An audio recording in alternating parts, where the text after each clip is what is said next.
The year was 2019, May to be exact. I was in England, all alone, and I found myself kidnapped by a group of pirates. One of them, among them, all of them, one of them, this is Birkey.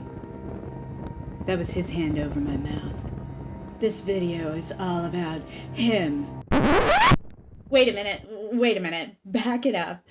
There is not a mean bone in this man's body. And this video is dedicated to the things that I learned in the brief amount of time that I got to spend with him one-on-one and what I've learned from him in the maker community. So let's just get into it. Let's get muddy. You're in it. Can't that be just like totally vibing? You're in it. You're in it right now. It's good. It's good. You're in it.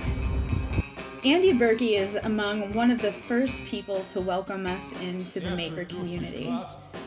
It was so wonderful and so warm, and I can't thank him enough for making us feel so at home. As soon as I arrived home, I started brainstorming what I could do. Andy's one of those multifaceted people. He's spent time all around the world. He loves many different things. He is a skilled craftsman and almost kind of a reverend spirit within our group. So it took me some time to really figure out what I wanted to do, and during my time with him, I noticed his noticing. He would spend a lot of time just kind of surveying the area and finding little things that just spoke to him.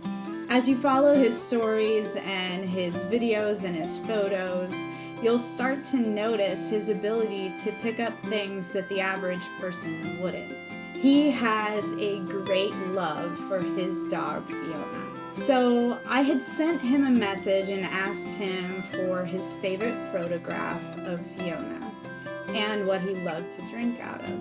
So he sent me a photograph of a mug that of course had some kind of embossing on the outside that was really subtle, and I thought he needs something more personal. So I had Ben sketch Fiona. I used my 3D printer to print a mold of it, and then I used my arbor press to make a reverse of the mold so I could do an emboss. An arbor press is not a traditional pottery tool, but it gives me an even amount of pressure to get a nice, clean impression with a cookie cutter or an emboss plate. In this case, I really wanted the details to show, and I wanted an even enough impression. Turned out pretty good. What you see here is the reverse for the emboss. After the plate dried, I bisque fired it. This results in what is called a sprig mold. Basically, because it's bisque fired, it doesn't stick to the other clay. So when I do the impression, regardless of how wet the other clay is, it will leave me with a nice emboss.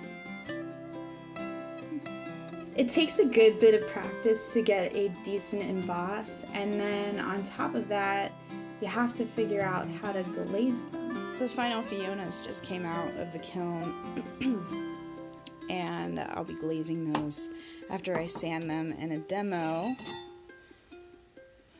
I'm really pleased. I think that the impression was a lot deeper this time, so I should be able to get a nice relief even with the glaze over top.